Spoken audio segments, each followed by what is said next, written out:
In this video, I'm going to tell you exactly why Apple's brand new M1 chipset is just kicking the ever-loving silicon out of Intel right now, kicking them right out of the low-power entry-level Macs, and, in some cases, posting results that just clown even higher power, higher-end PCs.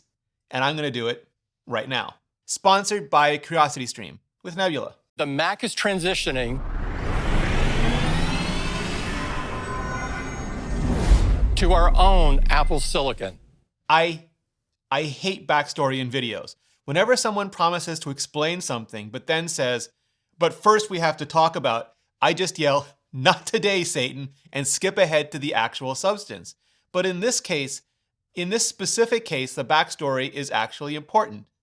Damn it. Because one of several common misconceptions currently making the rounds is that the M1, Apple's first custom silicon system on a chip for the Mac, is a Rev A board, something we should be worried or maybe even apprehensive about. And it's totally not. It's actually 11th generation. Let me explain. No, there is too much. Let me sum up. The original iPhone, the one from back in 2007, used an off-the-shelf Samsung processor just repurposed from set-top boxes. But the original iPad in 2010 debuted the A4. iPad is powered by our own custom silicon. It's got the processor, the graphics, the I/O, the memory controller, everything in this one chip, and it screams. And that same A4 also went into the iPhone 4, released just a few months later. At first, Apple licensed ARM Cortex cores, but with the A6 in 2012, they switched to licensing just the ARM v7a instruction set architecture, the ISA, and began designing their own custom CPU cores. Then, with the A7 in 2014, they made the leap to 64-bit and the ARM v8 ISA. This is the first ever in a phone of any kind. I don't think the other guys are even talking about it yet. Not just with the more modern instruction set, but with a whole new clean targeted architecture that would let them start scaling up for the future. And that was a huge wake-up call to the entire industry, especially Qualcomm, which was caught absolutely flat-footed, content up until that point to just sit at 32-bit and milk out as much profit from their customers as possible. But it was also just the kick in the apps they needed to start making mobile silicon really competitive. Apple didn't let up though. With the A10 Fusion in 2016, they introduced performance and efficiency cores, something like what ARM markets as big dot little. And they did that so that continued increases in power at the high end wouldn't leave a giant battery bleeding gap at the low end. By then, Apple had also begun making their own shader cores for the GPU, and then their own custom IP for half-precision floating point to increase efficiency, always efficiency. And then with the A11 in 2017, they made their first fully custom GPU. The A11 was also rebranded to Bionic because in the early days, Apple had been leaning on the GPU for machine learning tasks, but that just wasn't as optimal or as efficient as they wanted it to be. So with the A11 Bionic, they debuted a new dual-core ANE, or Apple Neural Engine, to just take over those tasks.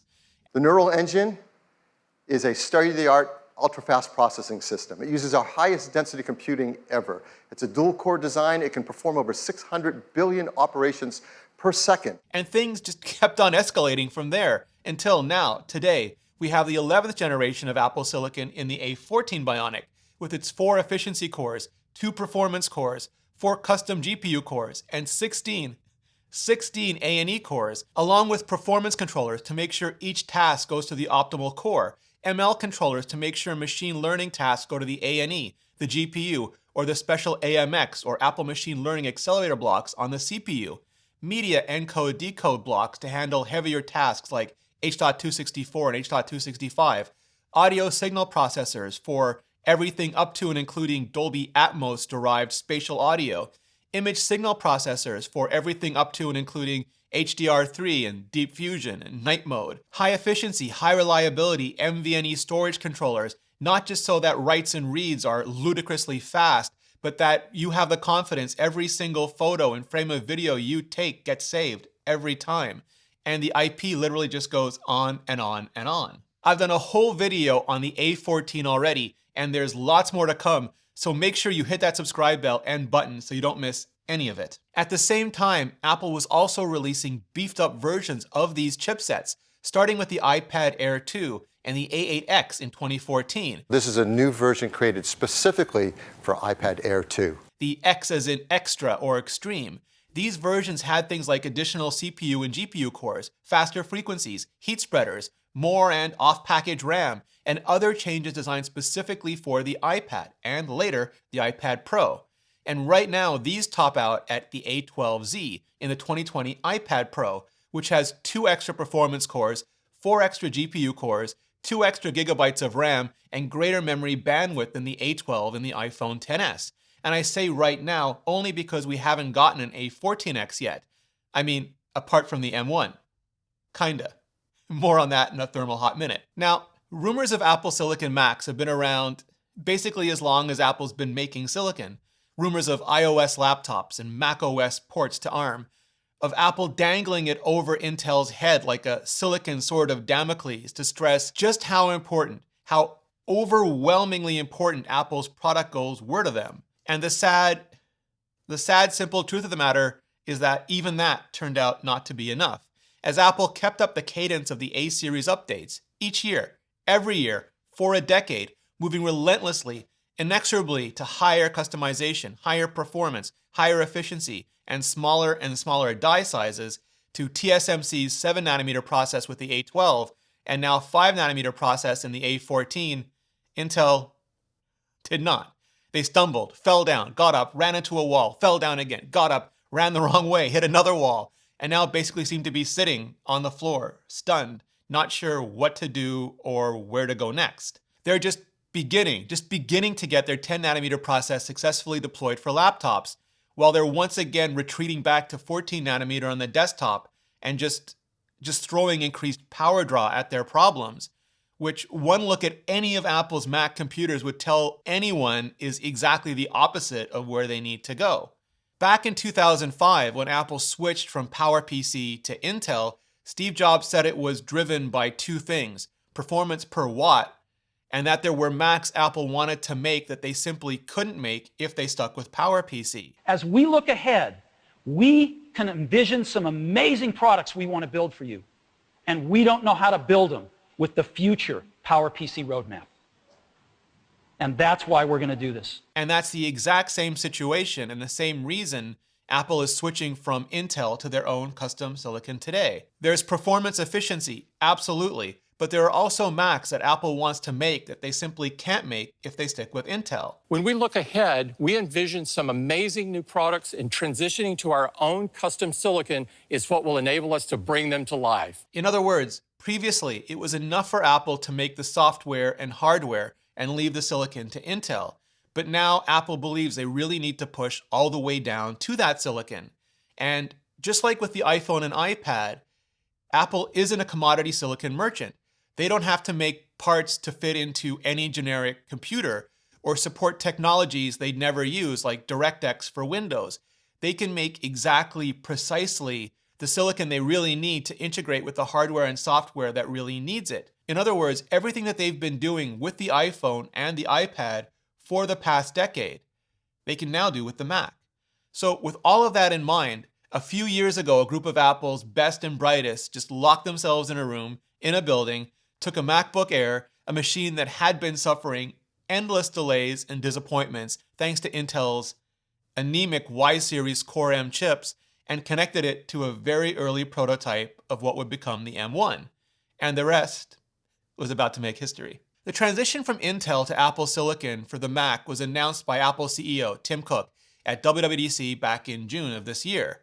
Then he handed it off to Apple's Senior Vice President of Hardware Technologies, essentially Silicon, Johnny Srouji, and Senior Vice President of Software, essentially Operating Systems, Craig Federighi, to expound upon just all of it. We're designing a family of SoCs specifically for the Mac product line. That was important because Intel Macs had been using the traditional modular PC model where the GPU could be integrated but could also be discrete, and the memory was separate, as was the T2 coprocessor that Apple had been using to just work around some of Intel's shortcomings.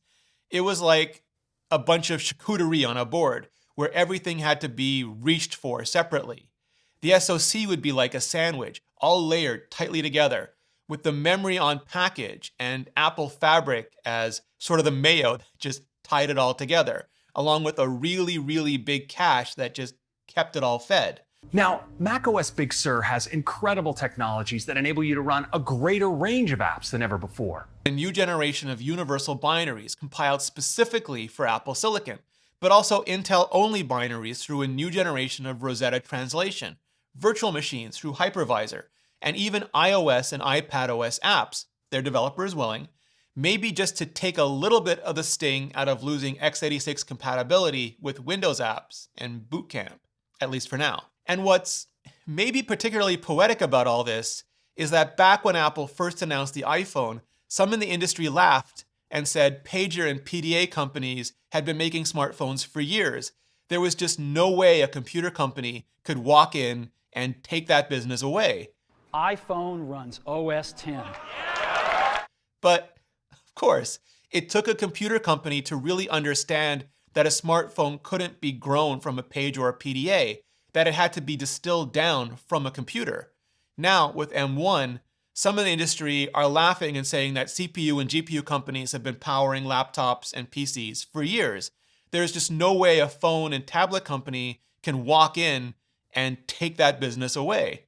But of course, it takes a phone and tablet company to understand many modern PCs can't be cut down from the hot, power-hungry desktop parts.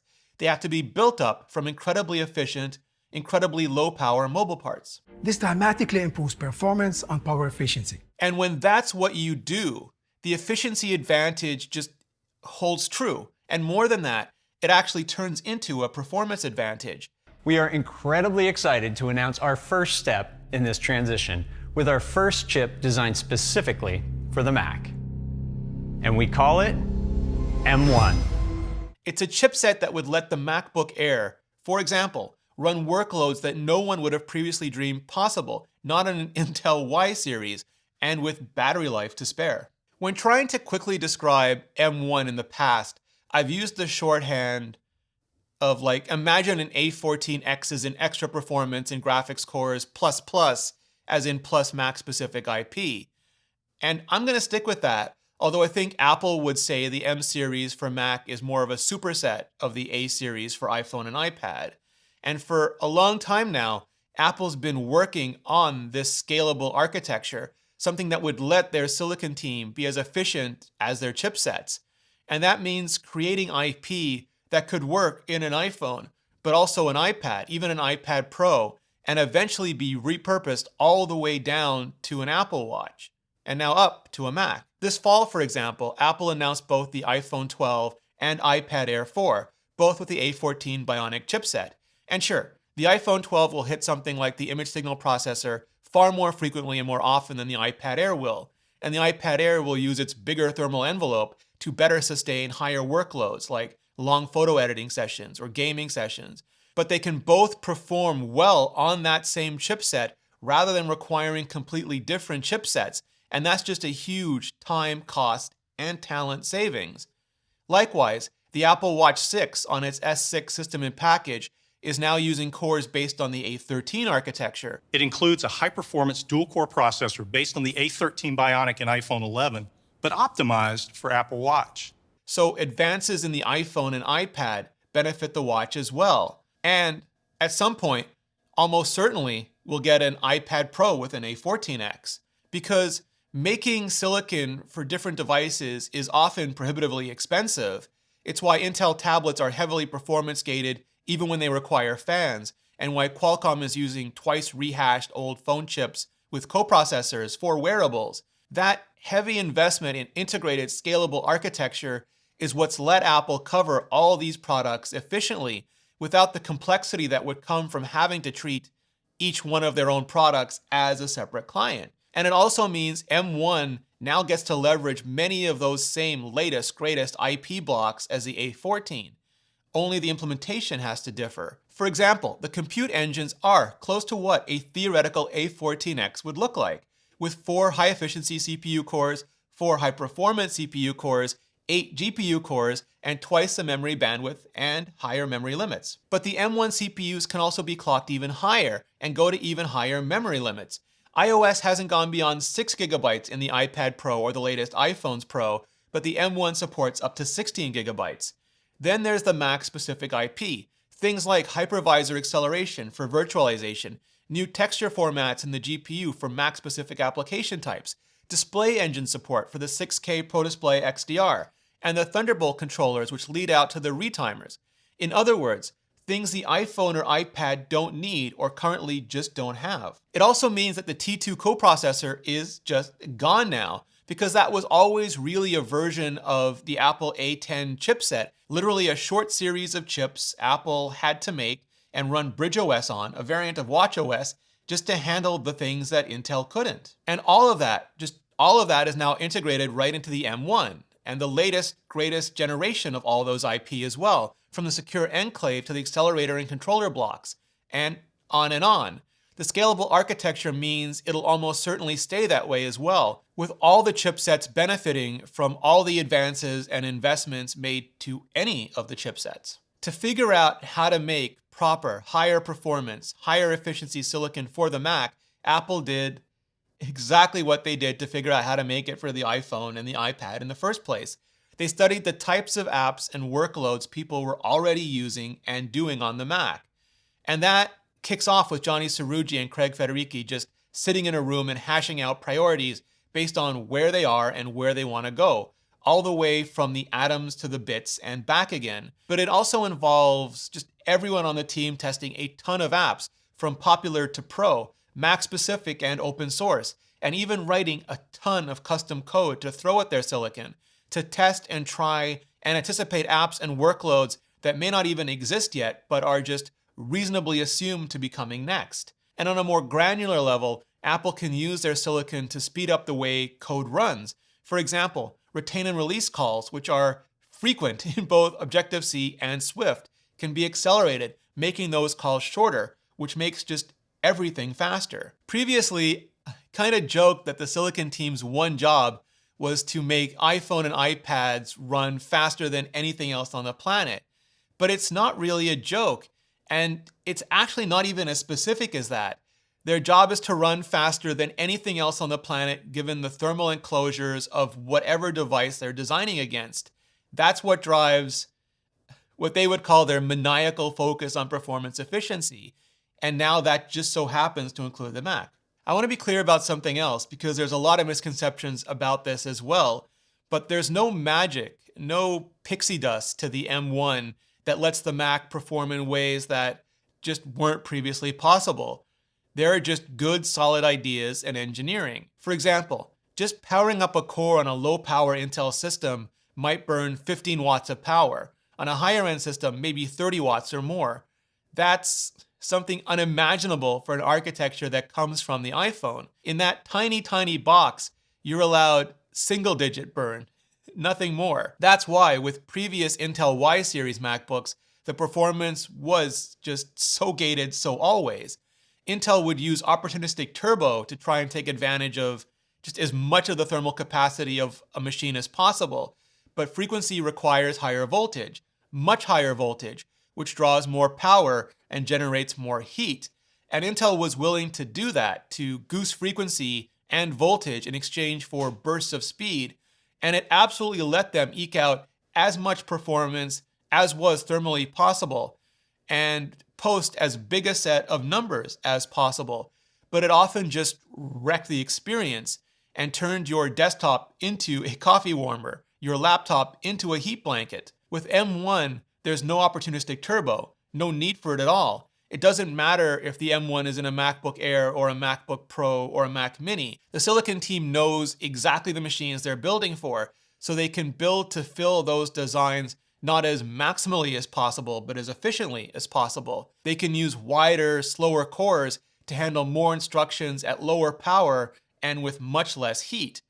That lets them do things like increase the frequency of the efficiency cores in the M1 to 2 GHz, up from 1.8, I think, in the A14, and the performance cores to 3.2 GHz, up from the 3.1 GHz in the A14. And even then, the efficiency cores just keep getting better and more capable. which on their own deliver similar performance as the current generation dual-core MacBook Air at much lower power. Which, ouch. So now you have all the M1 chipsets in all the M1 machines, all capable of running at the same peak frequency. The only difference is the thermal capacity of those machines. The MacBook Air, for example, is focused on no fan, no noise. So for low power, lower workloads, single-threaded apps, its performance will be just the same as all the other M1 machines. But for higher power, higher workloads, heavily threaded apps, sustained for 10 minutes or longer, things like rendering longer videos, doing longer compiles, playing longer gaming sessions, that's where the thermal capacity will force the MacBook Air to ramp down. What that means is, for a single core, M1 is just not thermally limited. Even pushing the frequency, it's perfectly comfortable. So for a lot of people and a lot of workloads, the MacBook Air's performance will be almost indistinguishable from the Mac Mini. For people with more demanding workloads, if they heat up the MacBook Air enough, that heat will go from the die to the aluminum heat spreader, then on to the chassis. And if the chassis gets saturated, the control system will force the performance controller to pull back on the CPU and GPU and reduce those clock speeds. Where on the 2-port MacBook Pro, the active cooling system would kick in instead and allow those workloads to just sustain for longer.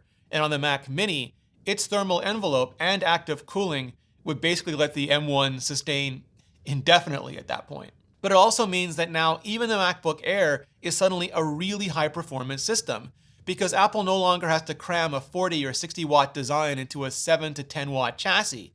M1 lets the Air be the Air, with performance enabled by its efficiency. One of the other big misconceptions, or maybe just confusions about M1 is unified memory.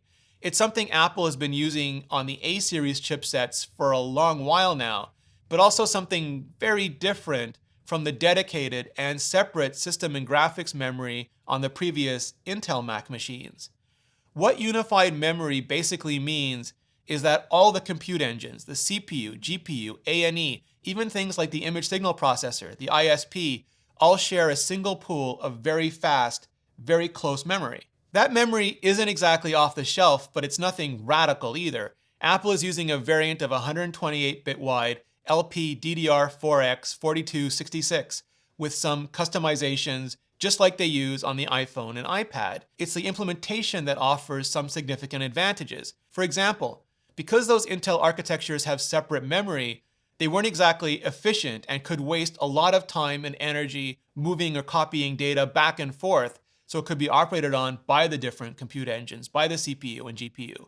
Also, in low-power integrated systems like the MacBooks or other Ultrabook PCs, there typically wasn't a lot of video RAM to begin with, and now the M1 GPUs have access to just far greater amounts from that shared pool, which can lead to significantly better graphics capabilities. Things like better draws and better textures in games. And because modern workloads aren't as simple as draw, call, send it, and forget it anymore, and computational tasks can be round-tripped between the different engines, both the reduction in overhead and increase in capability really start to add up. That's especially true when coupled with things like Apple's tile-based deferred rendering, which means basically instead of operating on an entire frame, the GPU operates on tiles that can live in memory and be operated on by all the compute units in a far more efficient way than traditional architectures allow. It's more complicated to do, but it's ultimately higher performance, at least so far. We will have to see how it scales beyond the integrated graphics machines and into the machines that have had more massive discrete graphics up until now. How much that translates into the real world can also vary. For example, for apps where developers have already implemented just a ton of workarounds for the Intel and discrete graphics architectures, especially where there hasn't been a lot of memory before, we may not see the impact from M1 until those apps get updated to take advantage of everything M1 has to offer, other than absolutely still getting a benefit from the increase in performance of all those compute engines. For other workloads, it could well be just day and night. We built macOS on Apple Silicon to use the same data formats for things like video decode, GPU, and display. For example, for things like 8K video, the frames get loaded quickly off the SSD and into unified memory. Then, depending on the codec, they'll hit the CPU for ProRes or one of the custom blocks for H.264 or H.265, have effects or other processes run through the GPU, and then go straight out through the display controllers. And all of that would previously have involved just copying back and forth through the subsystems and just be all shades of inefficient. But now it can all happen on an M1 machine, an ultra low power M1 machine. So yes, unified memory won't suddenly turn 8 gigabytes into 16 gigabytes or 16 gigabytes into 32 gigabytes. RAM is still RAM and macOS is still macOS. And unlike iOS, macOS doesn't deal with memory pressure by just jetsoning apps. It has memory compression and machine learning based optimizations and ultra fast SSD swap, which will not adversely affect your SSD any more on M1 today than it has on Intel for the last 10 years or so. Apple and everyone else has been doing it. But the architecture and software will make everything just feel better, make that RAM be literally all it can be. One of the problems Apple knew they were going to face with moving to the M1 was that some apps just weren't going to be available as unified binaries, meaning those apps which were originally designed to run on the Intel architecture wouldn't be ported over to also run on the M1 architecture, at least not in time for launch. And for some, maybe not for a good long time. So where they had original Rosetta to emulate PowerPC on Intel, they decided to create Rosetta 2 for Intel and Apple Silicon. But back then, Apple had no direct control over the Intel chips. They could push Intel into making chips that would fit into the original MacBook Air, for example, but they couldn't get them to design chips that would run PowerPC binaries as efficiently as possible. Now, though, Apple does have direct control over their own silicon, and they've had years for the software team to work with the silicon team to make sure M1 and future chipsets would run Intel binaries absolutely as efficiently as possible. And Apple hasn't elaborated much on what exactly they're doing in terms of specific Rosetta acceleration IP, but it's not hard to imagine that Apple looked at areas where Intel and Apple Silicon behave differently and then built in extra bits specifically to anticipate and address those differences as efficiently as possible. And that means there's nowhere nearly the performance hit, the penalty there'd otherwise be with a traditional emulation. And for Intel binaries that are metal-based and GPU-bound, because of M1, they can now run faster on these new Macs than the Intel Macs they replaced, which just takes a moment to wrap your brain around. Again, no magic, no pixie dust, just hardware and software, bits and atoms, performance and efficiency working incredibly closely together. Smart choices, solid architecture, and systematic, steady improvements year after year. There's this other misconception, maybe reductionistic, maybe myopic, where people are just looking for one thing that explains the difference in performance efficiency. Pretty much every test has now shown between M1 Macs and the same exact Intel machines they replaced. Sometimes even than much higher end Intel machines. And there just isn't one. It's no one thing, it's everything, the entire approach, each part obvious in hindsight, but the result of a lot of big architectural investments paying off over the course of a lot of years. And I know Apple got dunked on just heavily for those Bezos-style graphs during the M1 announcement. Some even called it a lack of confidence on Apple's part, even though they were basically comparing M1 against the top-end Tiger Lake part at the time, then basically walking over and just dropping their own M1 die shot right on the table right after the event, which is pretty much as confident as you can get for a new PC silicon platform. But those graphs were still based on real data and showed the real philosophy behind M1. Apple wants to make balanced systems where CPU and GPU performance complement each other and have the memory bandwidth they need to support them. They don't care about Deadpool-style maximum perf in terms of a spec sheet number, not if it comes at the expense of efficiency. But because of the efficiency, even modest increases in performance can feel significant. And they're not architecting for the numbers, for the highest right point on those graphs, but for the experience. They're just opportunistically getting those numbers and a pretty good point on those graphs as well. at least so far on these lower power chipsets. By relentlessly going after the highest efficiency, Apple has ended up making some of the highest performance as well. It's not the goal, but it's become the consequence. And it's been paying off in the experience, where everything just feels far more responsive, far more fluid, far more instantaneous than any Intel Mac has ever felt. Also in battery life, where doing the same workloads results in mind-bogglingly less battery drain. You can just hammer on an M1 Mac in ways beyond what you could ever hammer on an Intel Mac and still end up with way more battery life left on the M1. M1 was built specifically for the MacBook Air, the 2-port MacBook Pro, which I've semi-jokingly referred to as the MacBook Air Pro, and a new silver, again, lower power Mac Mini. And I think that last one, mostly because Apple exceeded even their own expectations with M1 and did it because they realized they could do it and not force desktop stands just to wait until a more powerful chipset was ready for a more powerful space gray model Mac Mini. But there are more than just these Macs in Apple's lineup. So even though we only just got the M1, the moment after we got it, we were all already wondering about M1X, or whatever Apple calls the chipset that comes next. The silicon that'll power the higher end 13 or 14-inch MacBook Pro and the 16-inch, that space gray Mac Mini, and at least the lower end iMac as well, and beyond that, the higher end iMacs, and eventually the Mac Pro, sometime within the next 18 months, if not sooner. Because as impressive as the M1 chipset is, as Apple's 11th generation scalable architecture has performed, it is still the first custom silicon for the Mac. It's just the beginning, the lowest power, lowest end of the lineup beginning. Because Johnny Srouji's graphs weren't marketure, we can look at them and see how exactly Apple is handling performance efficiency and where the M series will go as it just continues up that curve.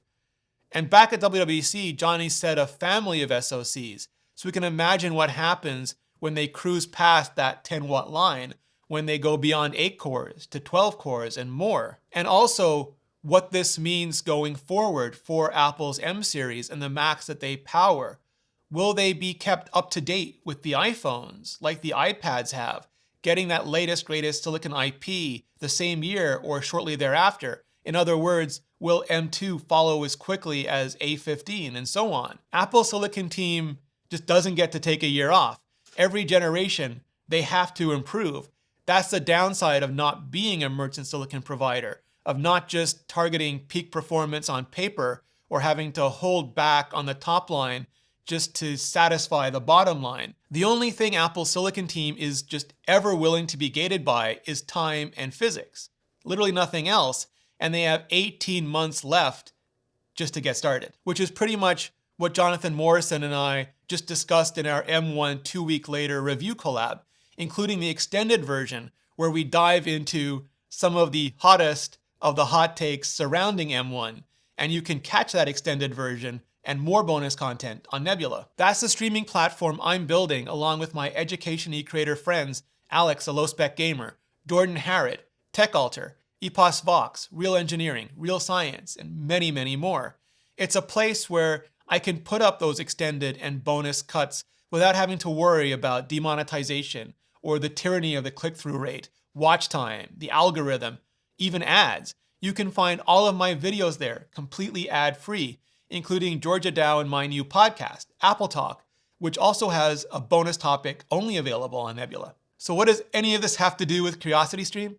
Well, as a go-to source for the absolute best documentaries on the internet, they just love educational content and educational creators. And we worked out this deal where if you sign up for CuriosityStream with the link in the description, not only will you get CuriosityStream, but you'll also get a Nebula subscription for free. And for a limited time, CuriosityStream is offering 26% off all of their annual plans. And 26% off is just the best deal you'll find anywhere. So click on the link in the description and get CuriosityStream for 26% off plus Nebula for free. Or you can go to curiositystream.com/Rene Ritchie. It's a great way to support this channel and educational content directly for just $14.79 per year. Just click on the link in the description or go to curiositystream.com/Rene Ritchie. and clicking on that link just really helps out this channel. For a ton more, just a ton more on Apple Silicon Macs, click on the playlist above. I'm doing in-depth analysis, reviews, and so much more to come. So click on the playlist and I'll see you next video.